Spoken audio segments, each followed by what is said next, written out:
مشاجرة بين علاء مبارك وأحمد عز في سجن طرة. في الصدر الصفحة الأولى للأهرام الأستاذ إسماعيل جمعة بيقول لنا واقعة مثيرة ومعبرة للغاية. في سجن طرة علاء وجمال في زنزانة واحدة مع بعض. أحمد عز خرج من الزنزانة بتاعته علشان خاطر يزور صديقه جمال مبارك في الزنزانة اللي فيها مع أخوه علاء، وهو داخل على باب الزنزانة فعلاء مبارك تصدى ليه وطرده بره، مش عايزه انه يقعد معاه ولا مع اخوه. لكن جمال مبارك كان عايز يقعد مع احمد عز، فسكت علاء وخرج هو مع احمد عز، اتمشوا قدام الزنزانة شوية. اثناء التمشية ديت كما تقول الاهرام جمال مبارك قال لاحمد عز: امال فين يا احمد شباب الحزب الوطني اللي ياما كلمتنا عنه؟ امال فين شباب المستقبل وجمعية المستقبل والقاعدة الشبابية الواعية في الحزب الوطني اللي ياما كلمتنا عنها في اجتماعاتك ومؤتمراتك؟ وبعدين انفعل جمال وقال لأحمد عز: بقى شوية عيال في الفيسبوك هزموك وهزمونا. وإلى هنا بتنتهي قصة الأهرام اللي فيها جمال قال لعز: شوية عيال في الفيسبوك هزموك وهزمونا. هو في الواقع هم رجالة وأرجل من الرجولة والشباب رائع وعظيم، إنما الحقيقة شوية العيال هم اللي اعتقدوا أنهم قادرين على اختطاف هذا الوطن، ثم سقطوا جميعا في 25 يناير 2011. أخلاق الثورة، محاكمة الرئيس السابق. هذا الكلام كلام حضاري أخلاقي معتدل، وأرجو أن يفهم في إطاره وألا يخرج عن هذا الإطار. الأستاذ سيد قاسم المصري، وده بيمثل في الرأي ناس كتيرة جدا في مصر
بجريمة، ولا الظلم بظلم، ولا العدوان بعدوان، ولا هنشيل ديكتاتور فننكل بيه كما لو كان هناك حكم ديكتاتوري جديد ينتقم من الحكم الديكتاتوري السابق. دي لحظة اختبار أخلاقية عظيمة، يا نطلع عظماء وعندنا رسالة أخلاقية كبرى، يا نطلع مجرد أشرار ومنتقمين بننتقم من الرئيس السابق فقط. دي اللحظة اللي فيها هنقول للأجيال القادمة إن احنا كنا ننشد العدالة، أو هنقول للأجيال القادمة إن احنا كنا بننشد الانتقام والتشفي.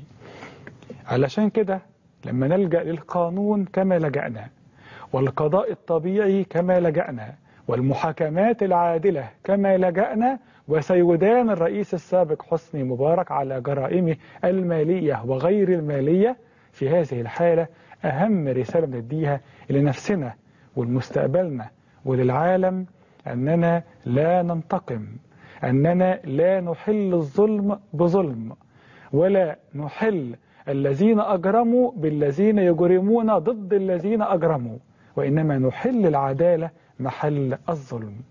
لما عملنا كده، أول يوم طلب فيه النائب العام الرئيس السابق حسني مبارك إلى العدالة، تاني يوم البورصة فتحت، كنا كلنا ايدينا على قلبنا إن البورصة أكيد هتنهار تاني يوم، ولكن البورصة نجحت وصعدت، والأسهم زادت لدرجة أن بعض الأسهم زادت بطريقة اللوائح تمنع زيادتها أكتر من كده، فأوقفت التعامل عليها. العدالة لها عائد، والعدالة لها مزايا، والعدالة باقية.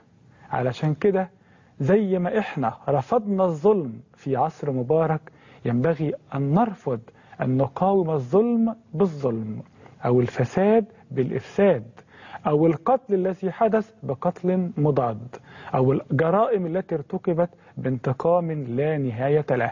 هذا ليس وقت الانتقام، هذا وقت العدالة، والعدالة ستدين الرئيس السابق ونظامه، والعدالة تكفي.